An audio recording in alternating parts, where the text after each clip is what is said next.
Welcome to Strategy Café and your shot of leadership inspiration from Alembic Strategy. Really pleased this month to have so many new subscribers.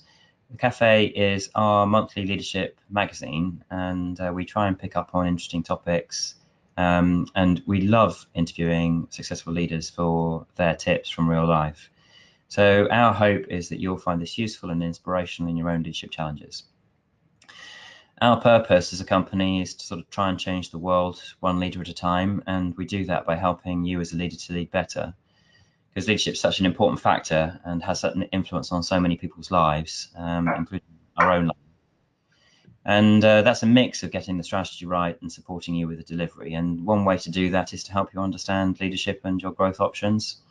We like to think about growth as coming from the person first, and when that's right and the balance is right, the organisation will grow. And the Cafe is a nice way just to connect with everybody, share our thinking. Be really pleased to hear of any suggestions from you for subjects and for improvements, for people you'd like us to interview. And don't forget, you can post up questions during the webinars, and we'll pick up on those with the leaders. So in a minute, I'm going to introduce Rebecca. We're absolutely delighted to have Rebecca Hilsenrath with us this morning. And just a quick note about before that about what's coming up next. So there's still time to register for our Leaders Forum. This is coming up on the 23rd of January, so a couple of weeks' time. And this time we're going to be talking about helping people cope with change. So going back onto that point about how change can be very difficult for many people, even slight change. I think Christmas is a good time to sort of demonstrate that. Just having everyone turn up in the house and changing the atmosphere in the environment can be enough to make some people feel very stressed. And they might not even know why they're stressed, they just are because of the change that they're experiencing, and it can then turn into difficulties and rows and what have you. So helping people with change, whether it's digital, technological, economic, political, etc., it's kind of coming at us from all angles. And so how do you help them with that? We're going to be having a whole afternoon on that, 3 till 6 on the 23rd, followed by a beer or two at the Brewdog. So register online and hopefully we'll see you there. So good morning, Rebecca. Good morning, Nick. Thank you very much for joining us. Tell everyone a little bit about you. Thank you. Well, I'm a lawyer. I've been fortunate enough to work across all three sectors, private sector, public sector, voluntary sector. I've always been interested in how law impacts on society, I suppose, and I've been lucky enough to be involved in initiatives that both engage in access to justice, which is a remaining interest and sort of big motivator for me, but also how it plays into government and policy in the community and how you improve people's lives. So I'm one of those people who has been interested in how you take things forward. I'm interested in how we use law to be more professional, how you make sure that everything you do in that space is done in a professional and transparent way. I like the way governance operates. So I suppose that's kind of a range of the things that I've done. I think it's important to bring yourself into your professional space. So, I've got 4 kids, 5 kids actually, and I spend a lot of my free time in Wales. And I think all those things that it's important to be a whole person and not just be, somebody at work or somebody at home. And I've always brought my home life into my work, if you like. So that's who I am. I really love that about you. I think it's one of the reasons that we really resonated, because we have a sort of similar approach in our leadership consultancy. Sort of look at the person and make sure that the person as a whole is doing well, and leadership sort of is across all aspects of our lives, and they all need to be in balance for us to be able to sort of be real. I mean, we come on to that in a little bit, but you have a fantastic career, a really interesting bio there. Loads and loads of fabulous experience, but now you're CEO of the Commission. So tell us about that. How did you come to be CEO? What does it do? How does it work? And what's your approach to equality and human rights? So how I came to be CEO is enormous luck, and having the courage to go for it at the right time. I was the chief legal officer for a couple of years before I became chief executive, and I was the chief legal officer because I saw the advert in the paper and was brave enough to go for it, even though I knew it would be very competitive and it felt like a big step. But I think if you see the job you want, you've always got to go for it, because the worst thing in the world is not going for something, especially when you find out subsequently that you probably could have got it. Yeah. And then a couple of years after I came, the chief executive retired, and I had the same moment of thinking, "Yep, I've got to go for it." You get these chances, and you have to be true to yourself, and you've got to follow your aspiration.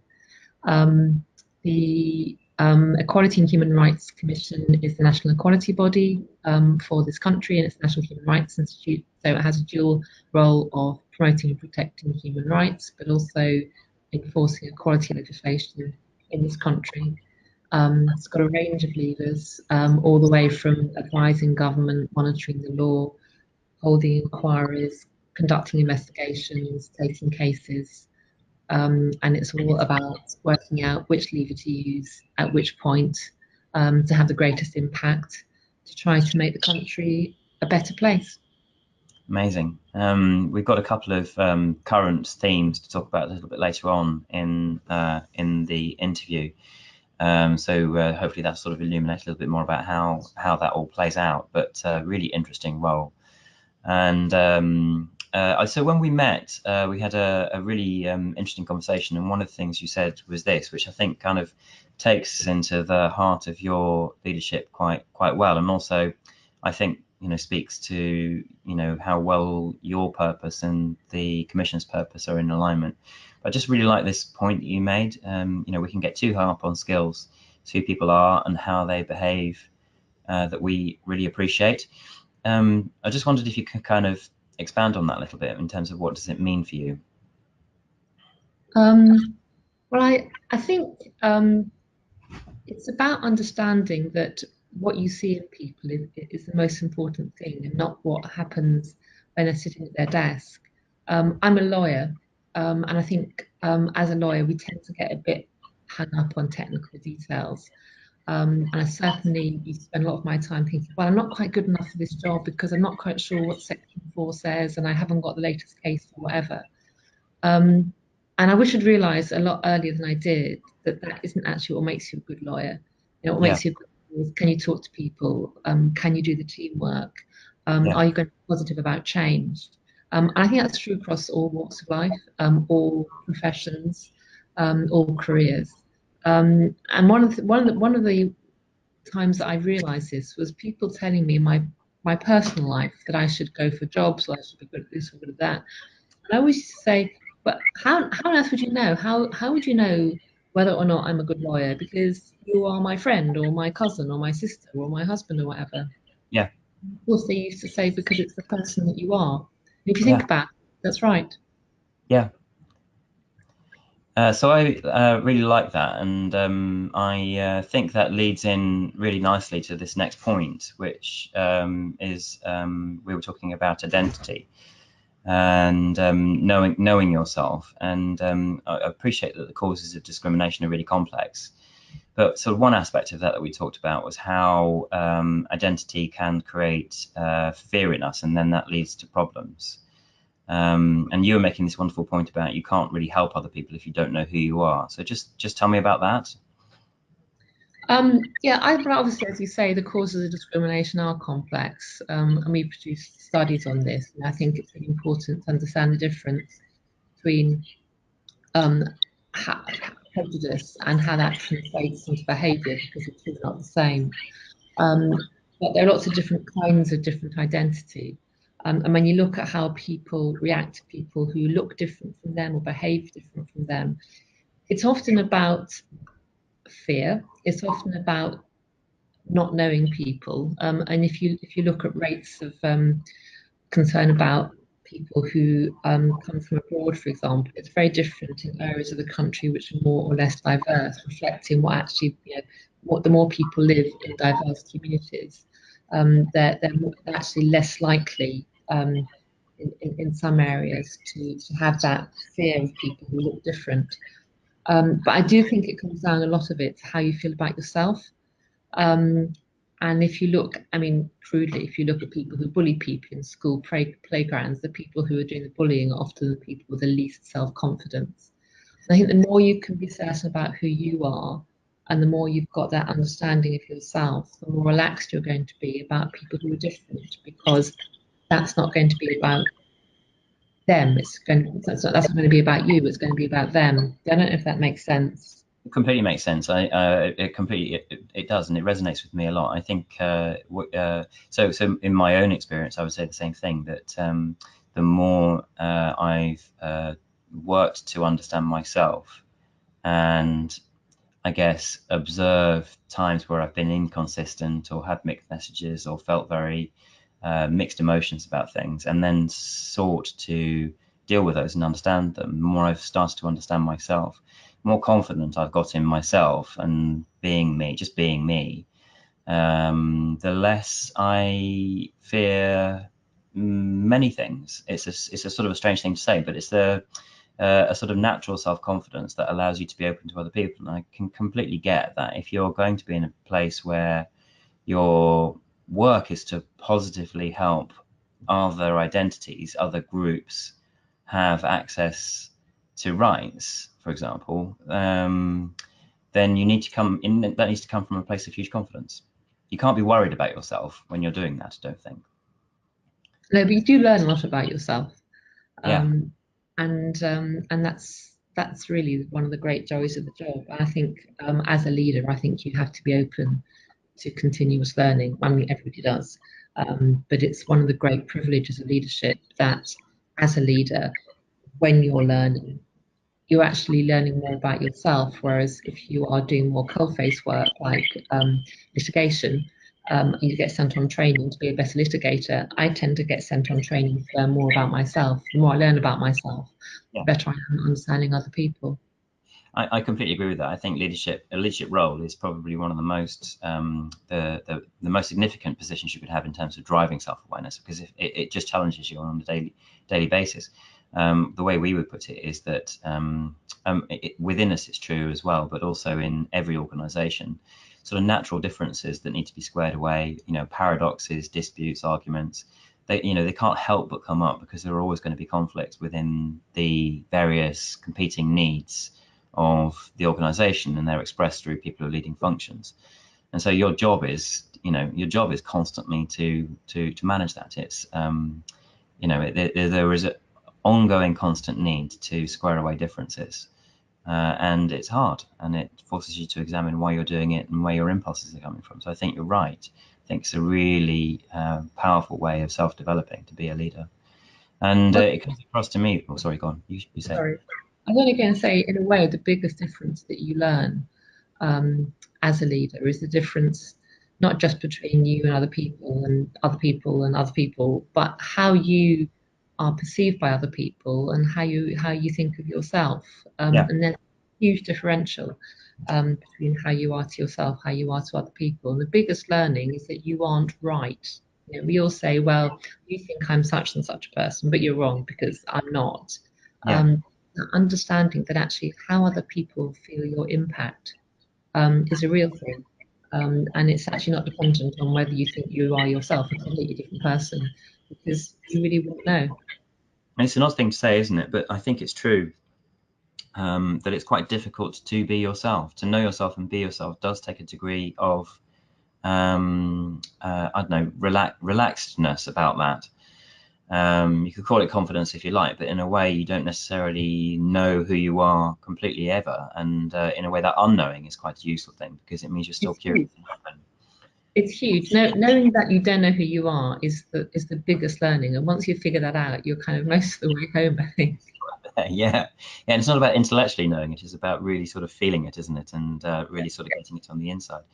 So I feel that this is really important in terms of your values, and I'm making a big assumption that it plays out in how you lead the commission. I really liked you talked about your own sort of possible identities, sort of being Jewish, being a woman in leadership. You talked about some of the threats to the Jewish community, like the Philadelphia shooting. There's kind of like quite a challenging time at the moment with more extremism around, and a sort of resurgence of some of these awful difficulties. You also talked about the oxygen masks in the aeroplane metaphor, which I think kind of speaks to all of this. Maybe just tell us all about that. So I'd say a couple of things, and then come on to the oxygen mask. I mean, I think yes, we are living in a time where I think people have forgotten the trauma of what happens when there are no human rights and there is no protection. We go back 70 years, and it's important to do that. It's important to remember. It's important to remember why we have rights. I think we've spent 70 years slightly getting complacent and forgetting about them. I think case now where we are seeing rise of extremism and uncomfortable feelings. And yes, you and I discussed the Philadelphia shooting.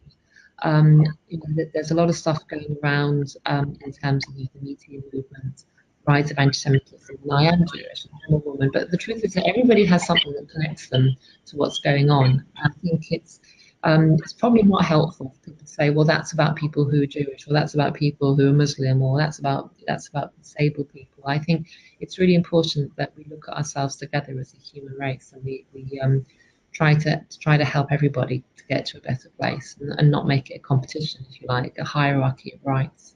Yeah. Yes, my oxygen mask. It's about knowing that, when you're sitting on the airplane, you're about to take off, and you've done it 1,000 times, so you don't actually listen to the flight attendant. But they're saying that in the event of an accident, oxygen masks would send them feeling. And there's that really interesting point when they say, if you're with a child, put your own mask on first. Sure. I mean, the first time you ever hear that, it's completely counterintuitive, and you think, well, no, of course, I've got to save my baby first. What's that about? But in fact, of course, you can't help other people unless you're okay. You've got to look after yourself. You've got to feed yourself and nourish yourself and make sure that you are okay and you know what you're doing, and you're in a place to be able to help other people. And that's when you're going to be an effective leader.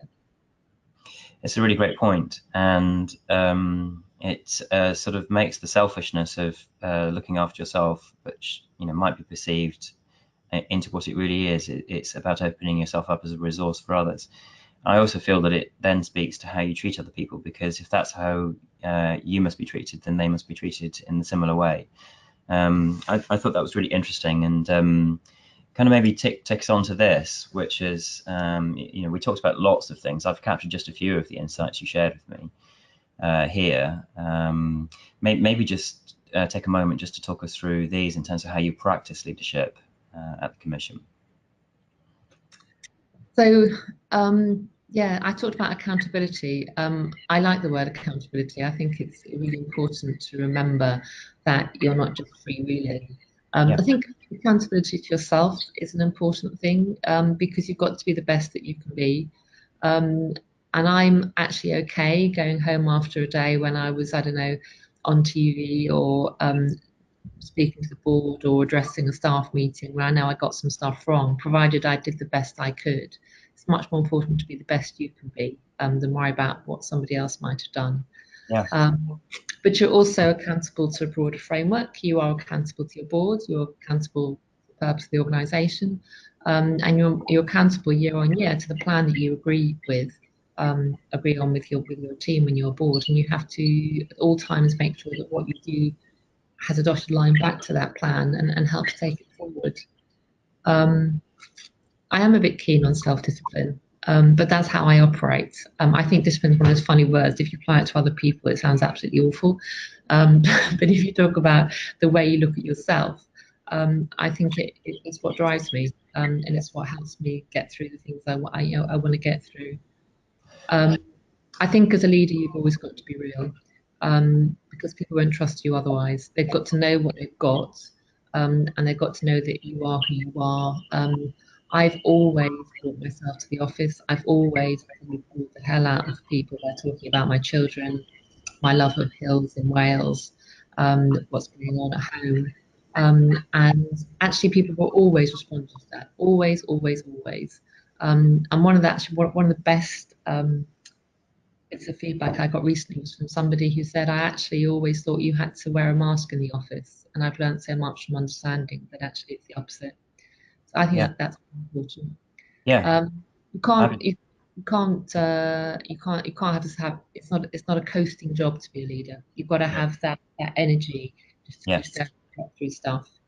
And I think, yes, it is about guts. I think you're sitting in front of a panel when you're being interviewed to take on a leadership role. You are being appointed for who you are. At the end of the day, probably the single most important thing you've got as a leader is you've got your instinct and judgment about what to decide, which way to go in any one situation. And I think the times that I've messed up have almost always been times when I ignored that little voice. I hadn't had the confidence for whatever reason to do what I thought was the right thing to do. Yeah. I think that's hilarious. It's completely true. It's completely true, and I share the same. And also with our clients, you see people in new roles, and it's such a common thing to see them shift their behaviour in accordance with some pattern they think might be expected as soon as they've got the role. And perhaps it might take 6 months or so for them to realize that actually they were disappointed for who they were before and just need to calm down and just be themselves. That's why they got the job. I think it's such an interesting point. And it's kind of subtle, but it makes such a big difference. You can really ham up your first 6 months by feeling that you should be something different once you've got the new role, and actually remembering that you got it for who you are is such an important point. So thank you. Great. There's something there I think about trusting the people who appointed you. It's so easy to say, well, I bamboozled them. I managed to get through that. I did that, but it's actually not true. They're going to be experienced people who care about the organisation. They appointed you because you were the person they wanted, and they won't be such stupid as to have not understood who you were. And that last stuff, I think it's really important to speak last. I think it's so important to listen to other people. Your job there is primarily to listen to other people, because as a leader, you're not there to say, well, we're doing this and I'm not interested in what you're doing. You're there to gather the information and intelligence and contributions from all the experts around your table who lead different parts of the organisation. Your job is to bring it together, not say anything before you know what the different component parts are. If you speak last, you will have the information. You won't make a fool of yourself by jumping in first and making assumptions. And you will be able to do it with an open mind, because you'll have heard things that may genuinely change your mind, and you'll give your teammates and your colleagues a chance to be heard. And that's the most important thing. That there's a bit about being a leader that actually is putting yourself into a really small space, letting other people talk. I think if you do that, you bring people together and you build consensus. Very good. Great points. These are great points. We need to get this out for people to listen to. It's just such a lovely summary of a masterclass on how to do it. I really appreciate it. Maybe just a good point to move on to talk a little bit about some of the Commission's work. So everybody, I'm interviewing Rebecca Hilsenrath, who's CEO of the Equalities and Human Rights Commission. And we've been talking about her background, how she became CEO, how the Commission works, and listening to some really interesting experience and tips on how she leads and her core values, and how that plays out into the Commission and also into its work. So let's just move on and just talk about one or two things. So I know that you guys have been working on the gender pay gap, and last year was a really interesting year with lots of transparency suddenly emerging into this space. So just tell us what you're doing in this work and what you're expecting to happen this year. Yes, last year it became the national conversation. Everywhere I went, it was what people asked me about at dinner parties. I don't know how much will be different this year. I think it's important to say that gender pay gap reporting is about transparency. Transparency is about awareness. And that's the first step to understanding that there's a problem. I think a lot of the conversations that happened last year, to be honest, were around about misunderstandings, which still persists, and what the gender pay gap really is. The difference between the gender pay gap and the equal pay issues, because the gender pay gap is really about how women's careers work, how they access, stay in and progress during careers, and not whether they're paid the same amount or not for a man in the same role. a year on, we're not going to see a huge amount of difference because this is really about long-term shift. What we've been pressing for is for employers to set out narratives, action plans, plans going forward to say this is what we understood to be the problem, and this is what we're going to do to fix it. And it will be interesting to see how many employers are doing that. Last year, only about a third of employers published those plans, which we had originally to be compulsory. Yeah. But it's about understanding. I mean, the anecdote I always talk about is EasyJet, who did the work, published it last year, and realised that they have a gender pay gap of 52%, which is pretty bad. And they said, okay, well, why is it this bad? And they said, oh, well, actually, funnily enough, our pilots get paid much more than our stewards. And we have 1,500 pilots and 1,400 and something of them are men. So that's probably why there's gender pay gap. And now they've got a target that 20% of pilots by 2020 are going to be women, which will obviously involve training and mentoring and what have you. And that's exactly what we're talking about. Not you've got two pilots, one is a man and one is a woman, and one gets paid more than the other, but it's really about progression and understanding that women can get paid, can get those jobs which pay more, and what the shape of the workforce looks like. It's interesting, isn't it? Because going back to our earlier conversation about paradoxes, this is absolutely one of them.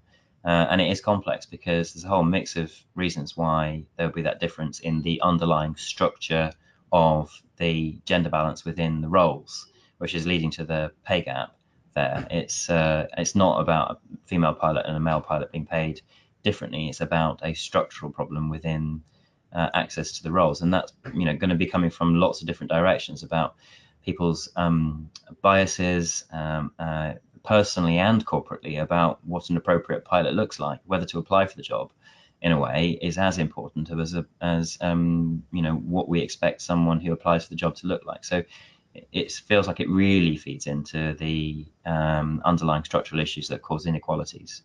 And it might be about whether a pilot, whether a pilot could work part-time. Can we have part-time pilots? Is there a basic assumption that you have to be a full-time person to be a pilot? Are women qualified if they've got small children and so on and so forth? So it's just about challenging why roles have to look the way they do. Really interesting. And this other one that we just wanted to touch on was harassment. It's been so much in the press globally, and still is a really vibrant topic. I was really interested in the article that you wrote about non-disclosure agreements in particular, which is sort of trying to silence people. So just interested in how the Commission is working on harassment in the workplace. And it's a huge issue.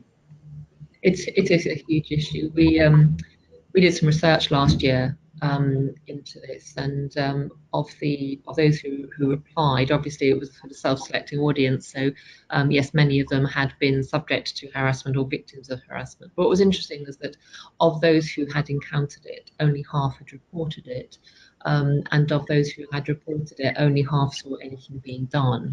Yeah. So we're looking at is what is the structure around harassment? What are employers doing to ensure they have a safe workplace, an environment where people can report and can have the confidence something will be done, which of course in turn will produce a situation where people are less likely to do it because they'll know it's taken seriously.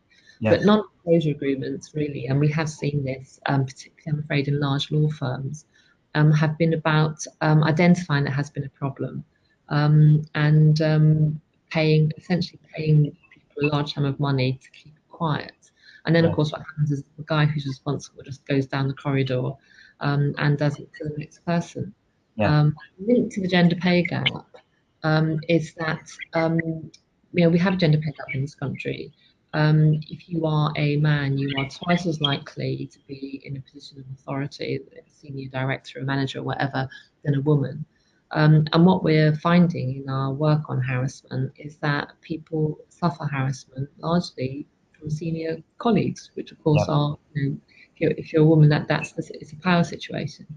And we need to address them both. We need to produce safe working environments, but we also need women to have an equal place in the working environment. I feel really strongly about this, that there are, there's a number of different ways of tackling it, but you could think about it as a top down and sort of a wider engaged approach, because partly this is about the organisation having to put in place safeguards and processes to limit the opportunity to make transparent, to teach around reducing these sorts of incidences of power-based harassment. But there's a fundamental issue also in the values there, as we were discussing earlier, about self-awareness and values in people who are attaining leadership positions. Whether or not it was easy to have been overcome by a sense of power, and then to end up being someone who is harassing, perhaps comes down to some boring old-fashioned things like values and self-discipline, which start much earlier in life, frankly. So it's really interesting, and it's a shame we have to tackle it from sort of social tools point of view rather than from a early years educational point of view. But that problem is obviously still there.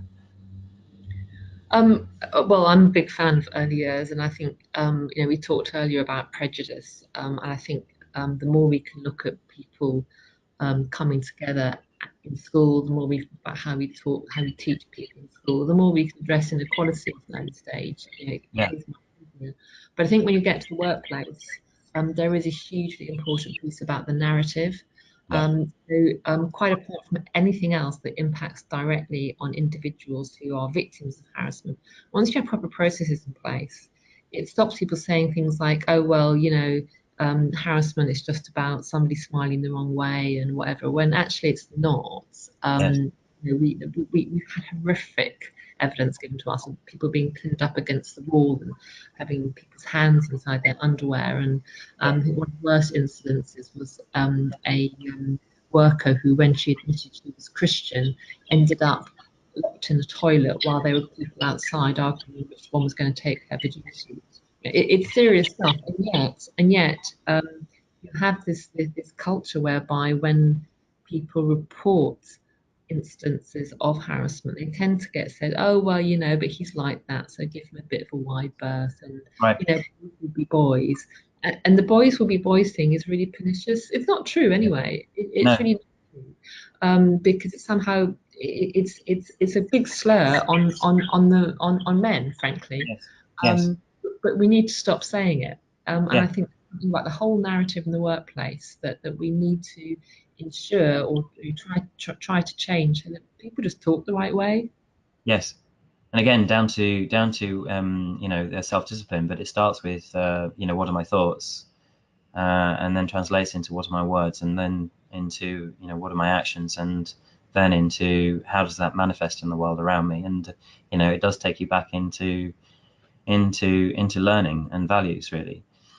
Really interesting debate, and I've really loved talking to you, but I need to bring today's discussion to a close. I'd just like to thank you enormously for giving us your time and being open to talk about the work of the Commission so widely, and also to share with us your tips, which I think have been really wonderful, and I'm sure everyone listening will take huge value from them. So thank you, Rebecca. Thank you very much indeed. Thank you. So if you want to find out a little bit more about the Commission, they've got a wonderful website. There's a huge amount of valuable and really easy to read material on there. I found it a very useful resource, for example, in understanding quite a lot of these issues in more depth. And I've just shown you this link here. There's a great report on fairness in the UK, which is a really interesting read. And you can download it at this link. So I recommend anyone who's got further interest in this to go and have a look at the website, have a look around at some of the themes, go and look at some of the wonderful articles, and have a think about it. Quite a lot of the stuff that's up there could be very valuable and useful in the work environment, and good material to share if you're trying to address some of these issues back in the workplace.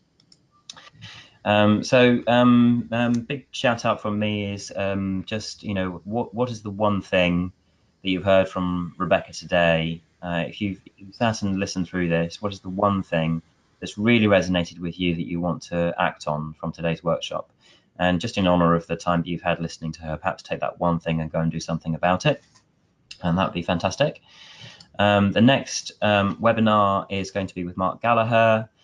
Mark is a lifelong senior leader in Formula One, a great public speaker, has some incredibly interesting things to say about the sort of colliding world of technology and human beings that is Formula One sport, and how to look after the human being at the heart of all of that.